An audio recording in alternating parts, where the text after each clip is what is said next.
বিসমিল্লাহির রহমানির রহিম। আসসালামু আলাইকুম ওয়া রাহমাতুল্লাহ। প্রিয় শিক্ষার্থীরা, আজকের ক্লাসে আমরা 2025 সালে নতুন বইয়ের আলোকে নবম, দশম এবং এসএসসি পরীক্ষার্থীদের জন্য সাধারণ গণিতের দ্বিতীয় অধ্যায় সেট ও ফাংশনের 4র্থ নম্বর ক্লাস নিয়ে আলোচনা করব। বাকি ক্লাসগুলো দেখার জন্য তোমরা আমাদের মূল চ্যানেলে চলে আসবে। আসার পরে এই প্লেলিস্ট অপশনটিকে ক্লিক করে নিচের দিকে চলে আসলে এখানে সাধারণ গণিত, উচ্চতর গণিত, রসায়ন বিজ্ঞান, পদার্থবিজ্ঞান সহ প্রত্যেকটা সাবজেক্টের প্রত্যেকটা অধ্যায়ের উপরে পার্ট বাই পার্ট আকারে ভিডিও আপলোড করা থাকবে। তোমাদের ইচ্ছা মতো তোমরা দেখে নিতে পারবা এখান থেকে। আর যদি কেউ আমাদের পেইড কোর্সগুলোতে ভর্তি হতে চাও, যেমন যারা নবম এবং দশম শ্রেণীতে রয়েছে, বিজ্ঞান বিভাগের জন্য যে কোর্সটা রয়েছে, তোমরা মাত্র 550 টাকার বিনিময়ে 5টা সাবজেক্ট পড়তে পারবা। 5টা সাবজেক্টের ভিতরে হচ্ছে পদার্থবিজ্ঞান, রসায়ন বিজ্ঞান, জীববিজ্ঞান, সাধারণ গণিত এবং উচ্চতর গণিত। আমাদের এই কোর্সটা এখনো চলমান রয়েছে। তোমরা যদি চাও এখানে ভর্তি হতে পারো। মাত্র 550 টাকার বিনিময়ে পড়ানো হয়। আর ক্লাস হচ্ছে ফেসবুক প্রাইভেট গ্রুপে ক্লাস হয়। তোমরা যদি কেউ ভর্তি হতে চাও তো এই যে নাম্বারটি রয়েছে 01620103495, এই নাম্বারটি যোগাযোগ করতে পারো। আর এখানে প্রতিদিন ক্লাস হয়, সপ্তাহে 7 দিনই 2টা করে ক্লাস হয় প্রতিদিন। আর যারা আর্টস এবং কমার্সে রয়েছে তাদের জন্য গণিত এবং সাধারণ বিজ্ঞানের কোর্স রয়েছে, চাইলে তোমরা এখানে আমাদের ভর্তি হতে পারো। তো আজকের ক্লাসে আমরা আলোচনা করব উপসেট কি। এখান থেকে উপসেট কাকে বলা হয়? উপসেট হচ্ছে কোন সেট থেকে যতগুলো সেট গঠন বা তৈরি করা যায়, এদের প্রত্যেকটি সেটকে ওই সেটের উপসেট বলা হয়। তো উপসেট হলো বড় সেটের একটি ছোট অংশ, যেখানে ছোট সেটের সবকিছুই বড় সেটের মধ্যে থাকে। বিষয়টা একটু আরো ক্লিয়ার করা যাক। মনে করো এ একটা সেট, এ সেটের 2টা উপাদান রয়েছে, একটা হচ্ছে এ এবং আরেকটা হচ্ছে বি। এখন এই যে উপাদানগুলো রয়েছে এ এবং বি, এইগুলো নিয়ে আমরা আরো কতগুলো সেট গঠন করতে পারি। যেমন দেখো এ কমা বি, এটা একটা উপসেট। তারপরে শুধুমাত্র এ নিয়ে একটা উপসেট গঠন করতে পারি, শুধুমাত্র বি নিয়ে একটা উপসেট গঠন করতে পারি, আবার কোনো উপাদান না নিয়েও ফাঁকা সেট গঠন করতে পারি। এই যে 4টা সেট আমরা গঠন করলাম, এই 4টা সেটকে বলা হয় মূল সেট, এ এর উপসেট। মানে এই 4টাকে বলা হয় উপসেট, আর এটা তো মূল সেট, ঠিক আছে? তাহলে এই মূল সেটের উপসেট বলা হয় এই যে 4টা সেট গঠন করলাম, এই 4টা সেটকে। তাহলে দেখো আমরা বুঝতে পারলাম, তাই না? যেমন দেখো এ একটা সেট, এই সেটের উপাদান থেকে আমরা এ কমা বি একটা উপসেট গঠন করতে পারি, এ একটা উপসেট গঠন করতে পারি, বি একটা উপসেট গঠন করতে পারি, আবার কোন উপাদান নিব না তা নিয়েও আমরা ফাঁকা সেট গঠন করতে পারি, এই যে এইভাবে। তো এখানে এই যে এ কমা বি, এ বি, এ তারপরে বি এবং ফাঁকা সেট প্রত্যেকটি এ সেটের উপসেট। আর উপসেটকে এই যে চিহ্নটা রয়েছে, এই চিহ্ন দ্বারা প্রকাশ করা হয়। যদি সি সেট এ এর উপসেট হয় তাহলে এইভাবে লেখা হয়, C is subset of A. এটাকে পড়া হয় C is subset of A. C A এর উপসেট অথবা C is subset of A, এভাবে লেখা হয়। মনে করো এফ একটা উপসেট। কার উপসেট? এফ হচ্ছে মনে করো এস এর উপসেট, এস সেটের উপসেট। তাহলে এভাবে লেখা হয় F is subset of S, এভাবে বলা হয়, ঠিক আছে? তাহলে এই যে ফাঁকা সেট, মানে যে ফাঁকা সেট যেটা রয়েছে, এটা যে কোনো সেটের একটা উপসেট। ফাঁকা সেট হচ্ছে যে কোনো একটা সেটের উপসেট। প্রত্যেকটা সেটের ভিতরেই এই ফাঁকা সেট কিন্তু থাকে। তাই ধরেই নেওয়া হয় যে ফাঁকা সেট প্রত্যেকটা সেটের একটা উপসেট। মনে করো একটা সেট পি, পি এর যে উপাদান রয়েছে 1 2 3, 3টা উপাদান রয়েছে, এবং কিউ হচ্ছে এই যে 2 3, এরকম। মানে কিউ যে সেট রয়েছে তার উপাদান হচ্ছে 2 আর 3, আর আর যে উপসেটটা রয়েছে তার উপাদান হচ্ছে 1 আর 3। তাহলে আমরা পি হচ্ছে কিউ এবং আর প্রত্যেকে পি এর একটা করে উপসেট। এখানে পি সেটটা কি? পি সেট মনে করে এখানে পি সেট তো পি সেট মানে পি সেটেরই একটা উপসেট। এই যে যেরকমটা এখানে দেখো, এখানে এই যে সেটটা, এই সেটটা আর এই সেটটা কি একটা উপসেট না? প্রত্যেক সেটই তার ওই সেটের একটা উপসেট হবে, ঠিক আছে? তাই এখানে পি সেট একটা উপসেট, তাই না? পি সেট একটা উপসেট। কার উপসেট? পি হচ্ছে পি সেটেরই উপসেট, তাই P is subset of P লেখা হয়েছে। আবার কিউ দেখো, কিউ এর যে উপাদান আছে 2 এবং 3, এটা কিন্তু এই যে পি সেটের ভিতরে আছে, তার জন্য কিউটাকে আমরা বলতে পারি Q is subset of P. আবার দেখো এখানে আর সেটের যে উপাদান রয়েছে 1 আর 3, এই আর সেটের যে 1 আর 3 রয়েছে, এটা কিন্তু পি সেটের ভিতরে এই উপাদান রয়েছে 1 2 3, তাই এটাকে আর ইজ সাবসেট অফ পি এভাবে লেখা হয়। তো আমরা কিভাবে বুঝবো যে এটা একটা উপসেট কিনা? এটা উপসেট কিনা এটা দেখার জন্য আমরা যে এটা মনে করো এই যে এখানে যে সেটগুলো আমরা লিখেছি, তাই না? তো যদি এই সেটের উপাদানগুলো, যেমন দেখো এখান থেকে যে কোনো একটা, মনে করো এটাকে ধরলাম এ, এটাকে আমরা সি সেট দিলাম। এই সি সেটের উপাদান কি? এ। এই এ যদি মানে এই সেটের ভিতরে থাকে, দেখো এখানে আছে না, এই যে আছে মূল সেটের ভিতরে, এ সেটের ভিতরে আছে, তাহলে আমরা বলতে পারি এই সি সেটটা হচ্ছে C is subset of A, এভাবে বলতে পারি। ওকে, তার মানে কোন একটা উপাদানগুলো দেখতে হবে, ওই উপাদানগুলো সবগুলো উপাদান যদি মূল সেটের ভিতরে থাকে তাহলে ওইটা একটা উপসেট হবে, না হলে হবে না।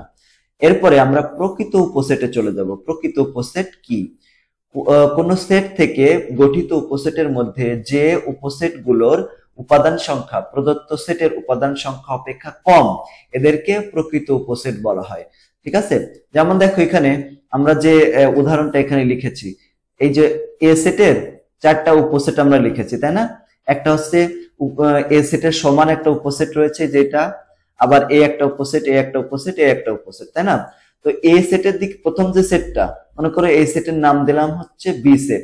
এই বি সেটের উপাদান সংখ্যা আর মূল যে সেটটা ছিল আর কি, মূল যে সেটটা ছিল, এই সেটের উপাদান সংখ্যা কিন্তু এখানে সেম হয়েছে, তাই না? মানে দেখো এ সেটের উপাদান সংখ্যা এবং বি সেটের উপাদান সংখ্যা আমরা কি এখানে একদম সেম না? যদি সেম হয় তাহলে সেটা প্রকৃত উপসেট হবে না। আর মনে করো এটাকে আমরা সি সেট দিলাম, যেটাকে শুধুমাত্র একটাই উপাদান রয়েছে, সেটা হচ্ছে এ। এ সেটের উপাদান কয়টা? একটা। এই যে দুইটা আর কি, এই যে এ আর বি। আর সি সেটের উপাদান কয়টা? শুধুমাত্র এ, একটা। তাহলে আমরা বলতে পারি না যে সি সেটের যে উপাদান সংখ্যা এ সেটের উপাদান সংখ্যার চেয়ে কম, তাই না? এখানে দেখো এ এর উপাদান সংখ্যা কত? উপাদান সংখ্যা কয়টা বলতো? দুইটা। আর সি এর উপাদান সংখ্যা কয়টা হচ্ছে? একটা। তাহলে এই যে সি সেটের উপাদান সংখ্যা এ সেটের চেয়ে কম, তাই না? যদি কম হয় তাহলে তাকে কি বলা হয়? দেখো যদি কোনো সেটের উপাদান সংখ্যা ওই যে মূল সেটের উপসেট উপাদানের সাথে কম হয়, অপেক্ষা কম হয়, তাহলে এদেরকে প্রকৃত উপসেট বলা হয়। যেমন দেখো এ একটা সেট, এ সেটের 4টা উপাদান রয়েছে, A B C D. B একটা সেট যার 2টা উপাদান রয়েছে, এ এবং সি, 2টা সেট, তাই না? 2টা সেট। তো এখানে বি এর প্রতিটি উপাদান এ সেটে বিদ্যমান রয়েছে এবং এ সেটের উপাদান সংখ্যা বি সেটের উপাদান সংখ্যা অপেক্ষা বেশি রয়েছে। যেমন দেখো এখানে মাত্র 2টা, এর এখানে 4টা রয়েছে, 4টা। তো এখানে এ এবং বি, এই এ বি কিন্তু এর ভিতরে আছে না? এ এবং সি, যে এ আছে সিও আছে, তাহলে বি হচ্ছে এ এর একটা উপসেট, এবং যেহেতু বি এর উপাদান সংখ্যা এ এর চেয়ে কম আছে, তাই বি হচ্ছে এ এর প্রকৃত উপসেট। ঠিক আছে, প্রকৃত উপসেট।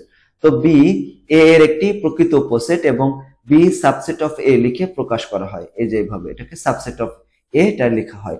ফাঁকা সেট বা এই যে এটাকে ফাঁকা সেট বলা হয়, যে কোনো সেটেরই প্রকৃত উপসেট। প্রত্যেকটা সেটের ভিতরেই ফাঁকা সেট থাকে। তো ফাঁকা সেটের উপাদান সংখ্যা তো মূল সেটের উপাদান সংখ্যার চেয়ে কম, তাই ফাঁকা সেট হবে প্রত্যেকটা সেটেরই একটা কি বলতো প্রকৃত উপসেট হবে।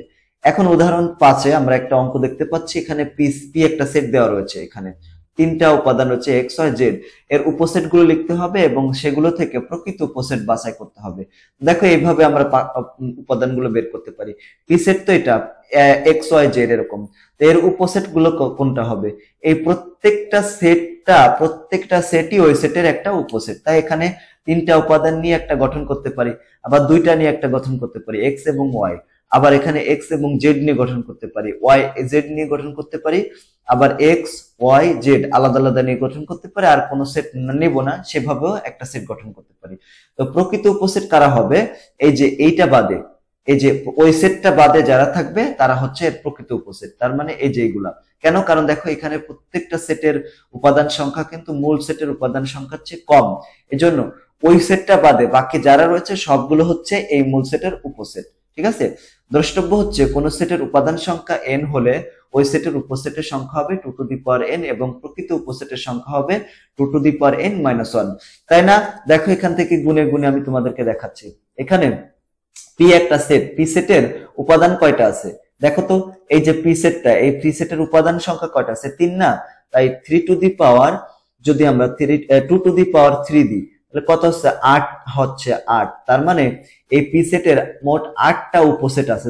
দেখি গুণে দেখি, এ একটা 1 2 3 4 5 6 7 8, 8টা কিন্তু হয়েছে, তাই না?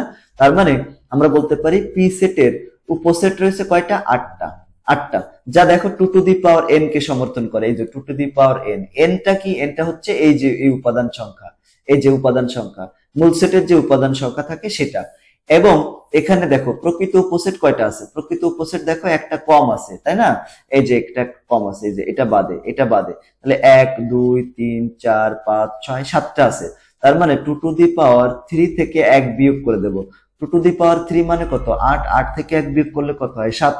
তো 7টা আছে, দেখো মিলে গেছে কিন্তু। তাই আমাদের অনেক সময় এমসিকিউ তে আসতে পারে, মনে করো এমসিকিউ তে একটা দিয়ে দিল, একটা সেটের এ সেট আছে, এ সেটের উপাদান আছে এরকম এ বি সি ডি এরকম আছে। তোমাকে যদি বলে এর প্রকৃত উপসেটের সংখ্যা কয়টা, তো প্রকৃত উপসেট এখানে দেখো, এখানে 2 টু দি পাওয়ার n জানি, এখানে n এর মান কত? n এর মান হচ্ছে 1 2 3 4, তাহলে 4, এখানে 2 টু দি পাওয়ার 4 হবে, তো 2 টু দি পাওয়ার 4 মানে কত? 16।